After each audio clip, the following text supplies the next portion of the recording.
immense. What do you observe? The position of the spot on the wall has changed.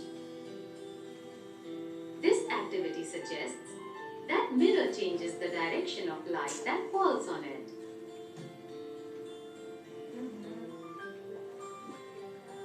देखो इसको क्या कह रहा है, जब जो लाइट आती है ना, ख्याल करना, इसको मैं ये बताना चाह रही हूँ, बुक में भी हुआ है। जब किसी ऑब्जेक्ट पे, सपोज करो ये आपकी जो टॉर्च अपना जला है, सनलाइट है, यहाँ पे कोई ऑब्जेक्ट है, ठीक है, और ये आपका जैसे सपोज करो यहाँ पे रिफ्लेक्ट करके जाएगी, तो ये लाइट जब यहाँ पे आएगी ना, ठीक है, इस ऑब्जेक्ट से टकराएगी, ठीक है।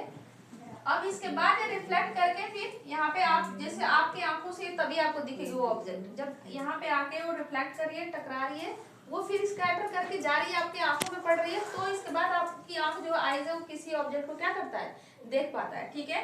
तो इस वाले, इसको जो बोलते हो, जो ये वाली लाइट आती है, इनका नाम होता है इंसिडेंट रेज, इसका क्या होता है इंसिडेंट, और इसका रिफ्लेक्टिव रेज, इसका नाम होता है। जब ये रेज जो आती है किस, कोई भी मतलब किस सोर्स है, लाइट का सोर्स है कोई भी है, उससे जो रेज आ रही है ये, इसको इंसिडेंट रेज बोलते हो। कौन सी रेज बोलती है, इंसिडेंट रेज, ठीक है। और इसके बाद इसको क्या बोलते हो, रिफ्लेक्टेड रेज। हाँ, तो ये चीज याद रखना। देखो यहाँ पे बोला था कि यहाँ पे इनिशियल डायरेक्शन ऑफ लाइट, जो लाइट यहाँ से आपके आ रही थी, इनिशियल डायरेक्शन मतलब सपोज करो मैंने इधर से बनाया, उसने इधर से दिखा दिया लाइट को, तो इनिशियल डायरेक्शन ऑफ लाइट है, ठीक है, जहाँ से लाइट आ रही है, फिर यहाँ पे उसने बाउंसिंग बैक किया, मतलब टकराई, और ठीक है स्कैटर करके फिर क्या कर रही है, direction of light after reflection.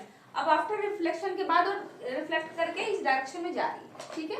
ये चीजें आपके बुक में भी, ये चीजें को देखना, आपको ये फिगर अगर आप समझ रहे रिफ्लेक्शन को, तो ये चीज आपको बनाना और ये जानना भी बहुत जरूरी है, ठीक है। तो इस तरीके से आप इसको याद रखो। चलो अब नेक्स्ट आपको क्या है,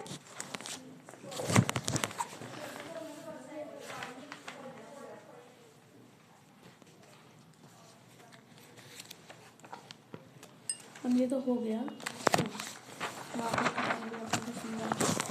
अब रियल एंड वर्चुअल इमेज की बात कर रहा है, ठीक है। इमेज कैसे बनती है, तो वो चीजें आप बताना चाह रहा है कि इमेज बनेगी कैसे, ठीक है। तो उसी के लिए रियल एंड वर्चुअल इमेज होती है, उसे हमें जानना होता है कि कैसे बनती है, ठीक है। तो इसको जानने के लिए पहले हमें क्या जानना होता है, कुछ जो कि अभी देखो, ये भी देख लो, जो लाइट जो ट्रैवल करती है आपके स्ट्रेट पाथ में होगी, Light travels in a straight line.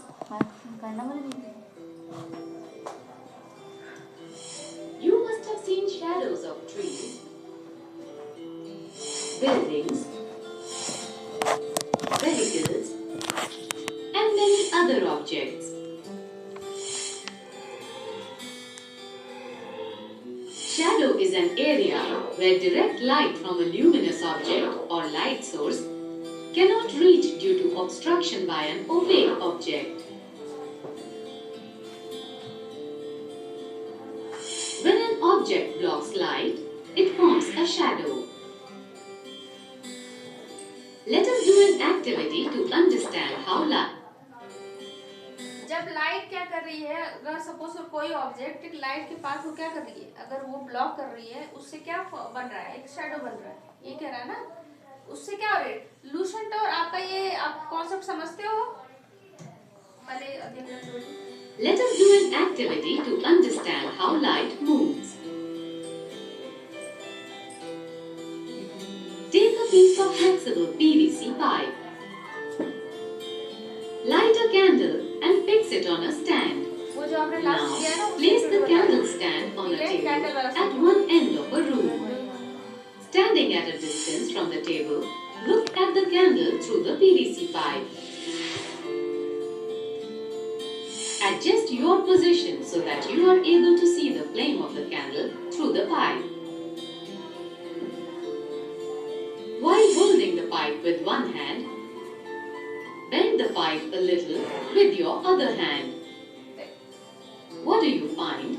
Pipe को बेंड कर दिया उसने। Now, flame of the candle is not visible. You cannot see the candle through the pipe even if you turn the bent pipe a little to your right or left.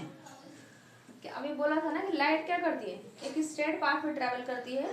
तो जब आपने straightly बिल्कुल उसको देखा, PV जो tube था, pipe था, तो वो लाइट जो बिल्कुल, जब आपका कैंडल का जो बिल्कुल फ्लेम था वो सामने से दिख रहा था, तो उससे जो लाइट रिफ्लेक्स होकर सीधे ही आपके पड़ रही चाहो तो आप देख पा रहे थे।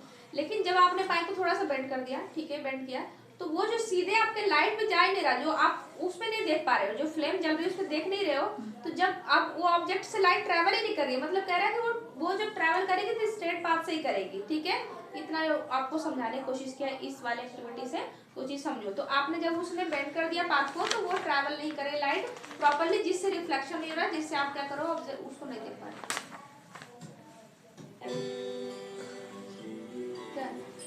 We conclude from this that light travels only in a straight line. That is why, when an opaque object obstructs light, a shadow is formed.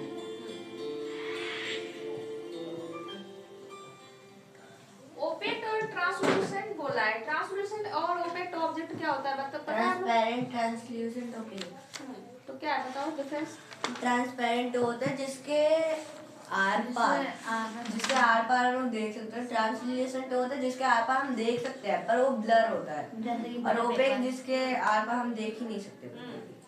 ठीक है, तो अभी आपने जो देखा बताई, ओपेक्स बता रहा था कि जितने भी ऑब्जेक्ट जो एक तरीके से कह रहा है सॉलिड है, ओपेक्स है।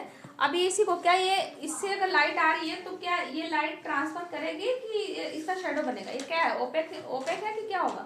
ओपेक ऑब्जेक्ट आपका ओपेक है, क्योंकि इससे लाइट क्या कर रही है, ओनली ये इस पे पड़ेगी लेकिन इसका शेडो दिखाएगा, इससे मतलब कह रहे वो इसका ट्रांसफर नहीं होगी, ये बता रहा है।